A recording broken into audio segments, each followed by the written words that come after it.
Whose life have you touched today or recently to give them some hope and encouragement? The simplest of gestures can make such a difference. About 2 weeks ago, where I live in the building, they were replacing the main front door. So they sent around a message saying that the door's going to be out of commission all day on this date from 8 in the morning till 4:30 in the afternoon because they're installing a new security door. So you're going to have to use another door down the hall. Well, the complaining and the muttering. Well, I'm expecting a delivery today. I don't know how I'm going to get hold of the delivery man to do it. Rah, rah, rah, rah. It went on and on and on. The next day it was fine. I got back in the afternoon. It was fine. It was working fine. And the next day, there was another worker there. A couple of them were just making sure, cleaning up anything that was left behind. And I walked in the door and I said to one guy, I heard the Holy Spirit tell me to congratulate him. And I said, hey, you're doing a good job here. And of course the guy had a mask on and everything, so I couldn't see all of his face. But I sure heard him and he said, thank you. As if he had heard nothing but griping and bitching and whining at him for the last 24 hours. That's all it took. I know I made that guy's day. And all it didn't cost me a time, no effort. All I said was, hey, doing a great job here. Boom. Blessed him. And we should be doing that too. So I'm going to end with a story that's an example of how smallest things. Another story, yes. It's Sabbath story time. This is an example of how something so simple can make such a difference in people's life. Author is unknown of this story. It's really it's a terrific story about a black telephone. And those of us old enough to remember when they were mounted and bolted on the walls will probably get more from this story than anybody else. But here's how the story goes.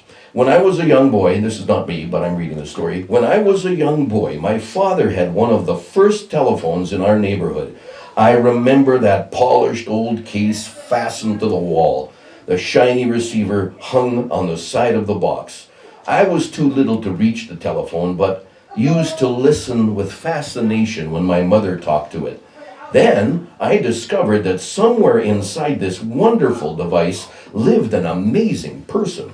Her name was Information Please. And there was nothing she did not know. Information Please could supply anyone's number and the correct time. My personal experience with the genie in a bottle came one day while my mom was visiting a neighbor. Amusing myself at the tool bench in the basement, I whacked my finger with a hammer. The pain was terrible, but there seemed no point in crying because there was no one home to give me sympathy. So I walked around the house sucking my throbbing finger, finally arriving at the stairway. The telephone. Quickly I ran for the footstool in the parlor, dragged it to the landing, and climbing up, I unhooked the receiver, held it to my ear, and said, "Information, please." I said that into the mouthpiece just above my head.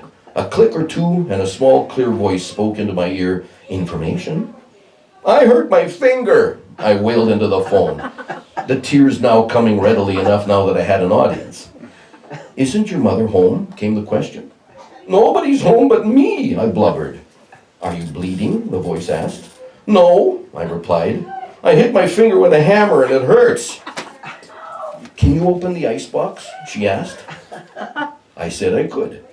"Then chip off a little bit of ice and hold it to your finger," said the voice. After that, I called Information Please for everything. I asked her for help with my geography, and she told me where Philadelphia was.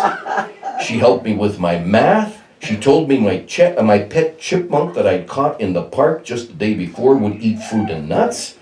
And then there was the time Petey, our pet canary, died. I called Information Please and told her the sad story of Petey. She listened and then said things grown-ups say to soothe the child. But I was not consoled. I asked her, why is it that birds should sing so beautifully and bring joy to all families only to end up as a heap of feathers on the bottom of the cage? She must have sensed my deep concern because she said quietly, "Wayne, always remember that there are other worlds to sing in." Somehow I felt better. Another day I was on the telephone. "Information, please." "Information?" she said in her now familiar voice. "How do I spell fix?" I asked. All this took place in a small town in the Pacific Northwest. When I was 9 years old, we moved across the country to Boston. I missed my friend very much. Information Please belonged in that old wooden box back home, and I somehow never thought of trying the shiny new phone that sat on the table in the hall. As I grew into my teens, the memories of those childhood conversations never really left me.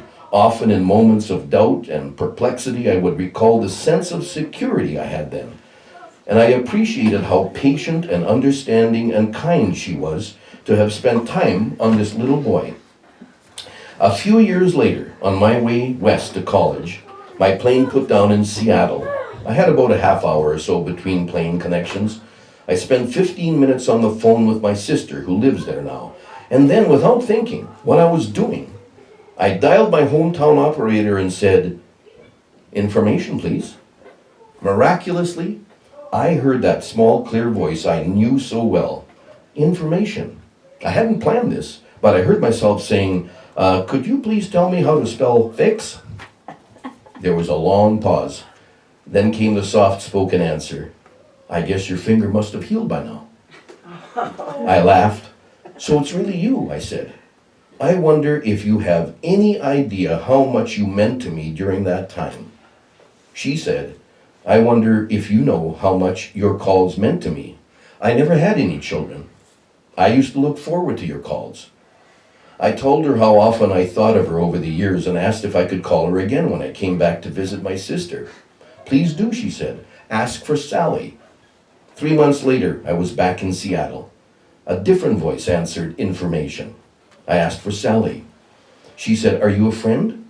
I said, "Yes, a very old friend." "I'm sorry to have to tell you this," she said. Sally had been working part-time for the last few years because she was sick. She died 5 weeks ago. Before I could hang up, she said, "Wait a minute, is your name Wayne?" "Yes," I answered. "Well, Sally left a message for you. She wrote it down in case you called." She read the note. It said, "Tell Wayne there are other worlds to sing in. He'll know what I mean." I thanked her and hung up. I knew what Sally meant. Never underestimate the impression you make on others, especially through the love of God in us. So whose life have you touched today?